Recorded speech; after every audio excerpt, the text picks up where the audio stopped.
Happy Monday, everyone. Taylor Hughes here with another About to Break 5-Minute Monday.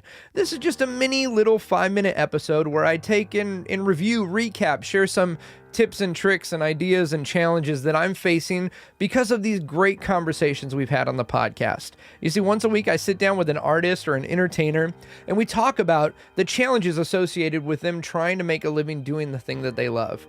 And today I was reminded of a great conversation I had with Matt McCarthy on episode 38.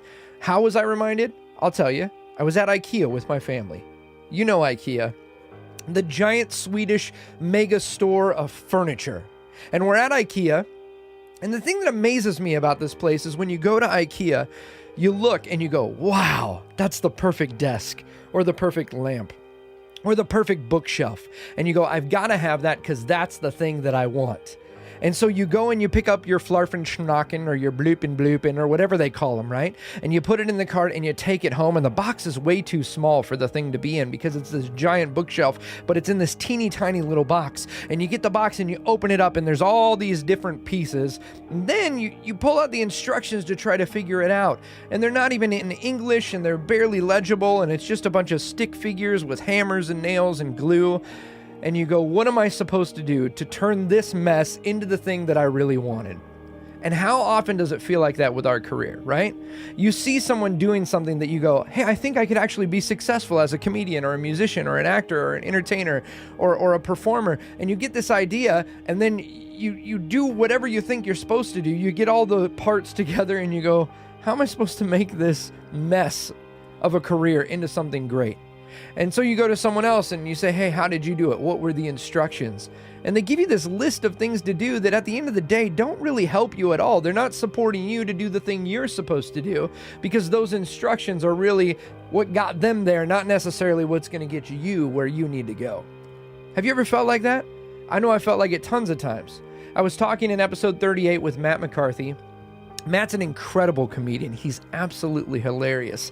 I've seen him a few times as part of the roast that happened at Nerd Melt. They do historical roasts and fictional roasts, and I've seen him do his regular stand-up, and I've seen him do stand-up that's wrestling related. The guy's incredibly versatile. He's hilarious. You got to check him out. But when I was talking to Matt, one of the things that he shared is that as a comedian, there's always this milestone of wanting to do late night TV. You want to do a set on Conan, or you want to do a set on The Tonight Show. And the way that works is you submit over and over and over, and hopefully one day they give you a call and they work with you on your act, and then you go and you do it and you're on TV for 5 minutes at midnight, right? Well, Matt has submitted over and over and never performed on Conan. And for years, this was discouraging until he got the opportunity to go on there as an actor and to perform comedic sketches. And he didn't just do it once, he's done it over and over and over again. In fact, if you ever watch Conan and you see when they cut to a funny video or a sketch or a Game of Thrones type scene and there's comedic actors, Matt's almost always featured in one of these. And he talked to me about the fact that, for years he would kind of measure up with these other guys and go, well, they've done this late night show or they've done this set here. And kind of compare himself and feel like maybe he wasn't doing the right thing. But now he's able to perform not just once, but multiple times, doing comedy the way he wants to do it. I've talked with buddies who have gotten chances to perform on Letterman when he was on, or The Tonight Show. And they go on there and they take their art, this thing that they've crafted and they put together, and they hand it to the producers and they go, you can't do this, you can't do that, you can't do this, you can't do that. And yet here is Matt being able to do the thing that he wants to do the way he wants to do it. Why? Because he didn't look at the instructions someone else set forth and say, this is how you're supposed to do it. He found out for himself what were his gifts, what was his ability, what was the currency that he was given that he could use to trade in for the life he wanted to have. How incredible is that? I don't know what you're dealing with right now. I don't know what you're going through. I hope that this is a little bit encouraging to you, just to say the fact that wherever you're at, whatever you're doing, don't try to figure out how to live someone else's life, right?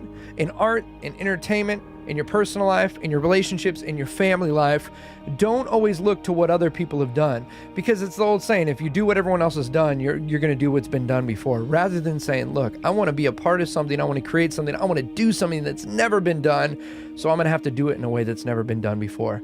So today, go out, find your own way, seek your own path, and do the thing you love.